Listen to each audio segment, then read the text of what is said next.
Save किया था ना? मैं सिर्फ इसलिए गया था क्योंकि उसने मुझे कॉल किया, that's it. But listen तो. Save it for someone else. जिंदगी में सेव करना जरूरी है, मगर जब बात पैसों की हो, सिर्फ सेविंग से काम नहीं चलेगा। इक्विटी म्यूचुअल फंड्स में इन्वेस्ट कीजिए और अपने सेविंग्स को आगे बढ़ने का मौका दीजिए। Mutual fund investments are subject to market risks. Read all scheme-related documents carefully.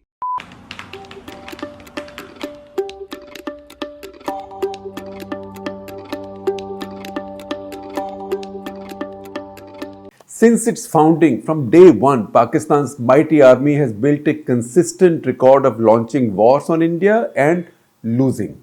It is a record of unblemished consistency. In fact, so consistent is this that even its biggest defenders, loyalists, enthusiasts cannot question it.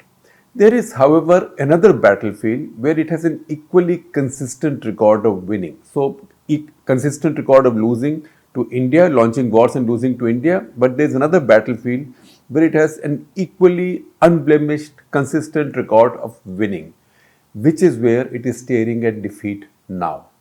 We will elaborate on this in just a bit.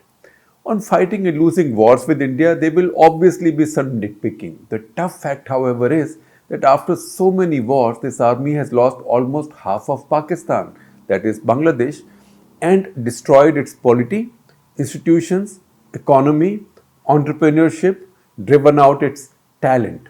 Finally, it has even less of Kashmir than it started out with. You might ask me why even less of Kashmir? Think Siachen Glacier. So while it's been losing all these military wars to India, where is it that its record of winning has been equally consistent and where it is now on the retreat? Check out an entire press conference by Lieutenant General Nadeem Ahmad Anjum, the serving chief of the almighty Inter-Services Intelligence or ISI that vanquished the Soviet and American power KGB and CIA in Afghanistan, chaperoned by Lieutenant General Babar Iftikhar, the chief of Inter-Services Public Relations. He has spoken for nearly an hour and a half. In fact, I am sharing a link of the entire press conference with you with the description of this video. Please watch it.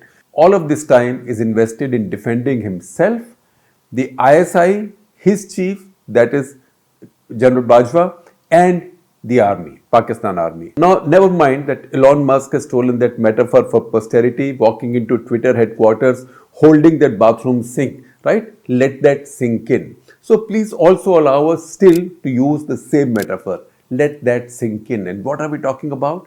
This is the ISI that all of Pakistan both loved and feared, was proud of and loathed. Friend and foe held the ISI in awe. It only had to wink, nod, and sometimes nudge, and almost all of Pakistani media would fall in line. If you didn't, you might end up in exile, jail, as a corpse in a gutter, or as a corpse in a strange land. In some cases, all of the above.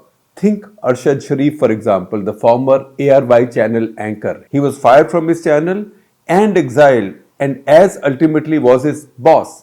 Sharif then turned up dead in Kenya, apparently shot by the police on mistaken identity. If you believe that, you must be very high on something totally illegal and dangerous.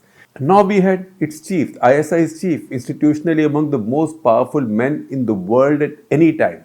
At a press conference with a hand-picked, friendly audience, most of the respected publications were excluded from that press conference. Usually his word and his chiefs was an order for Pakistan's media, politicians, and often also the judiciary. The chief of ISPR was usually his messenger.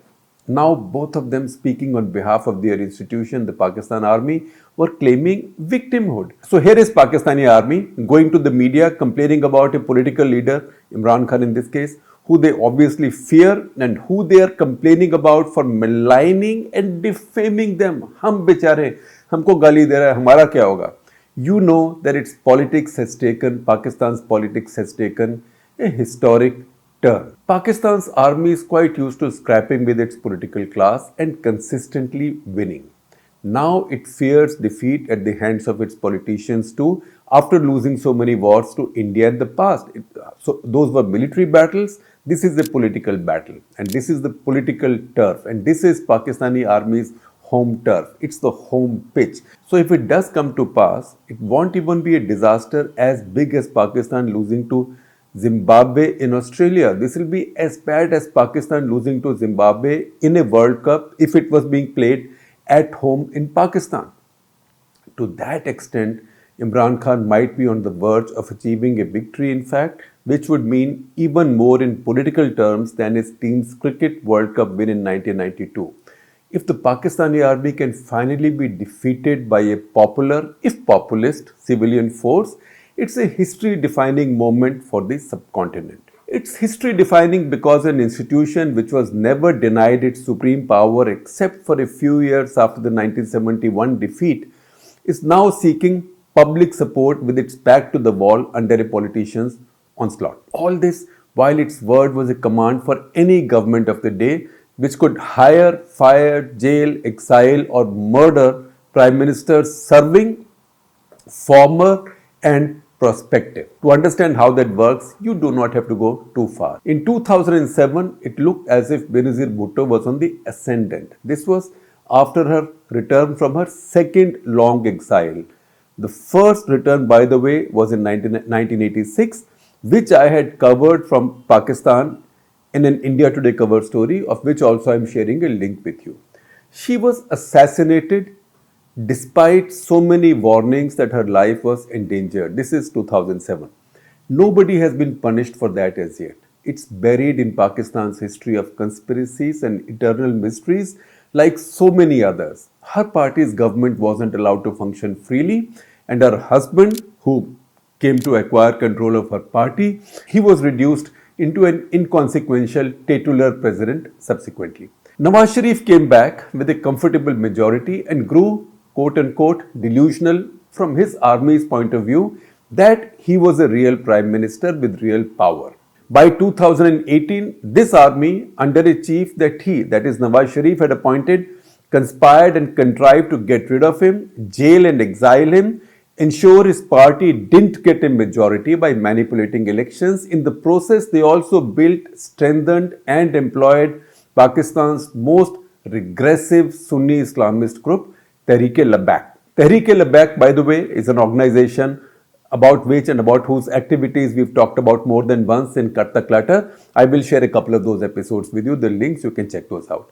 Now, Imran Khan was then the army's candidate, the army's own. And does it matter if he fell short of majority either? The army and the ISI collected enough small parties and independents to give him a comfortable majority. But it was only comfortable as long as he wasn't causing any discomfort to the army.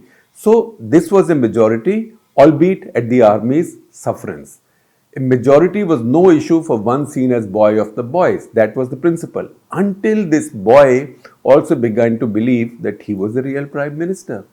What's worse, his new delusions weren't just domestic. He also began to see himself as the new leader of the Islamic Ummah, a 21st century caliph of sorts in his own right. He was now talking in Sharia terms, building a new agenda that was as Islamist as it was anti-Western and anti-American.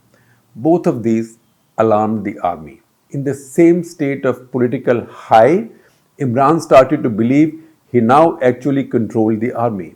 That's how the first and decisive fights broke out over top-level appointments in the army. The first fight was over the appointment of the new ISI chief.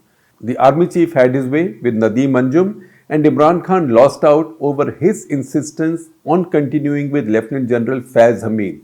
The fight was, however, like a crucial league match before the final. And what was the final to be? The appointment of the new army chief late November this year. Think about what is the one thread that's common to this entire ugly story loaded with intrigue, betrayal, and now it seems assassination too. What am I talking about, or who am I talking about? I am talking about that poor journalist, that poor TV anchor whose body turned up on the outskirts of Nairobi in Kenya.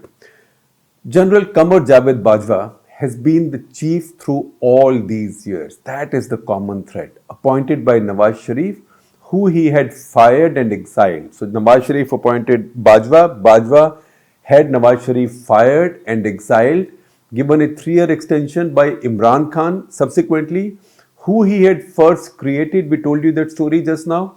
And now he got Imran Khan also fired.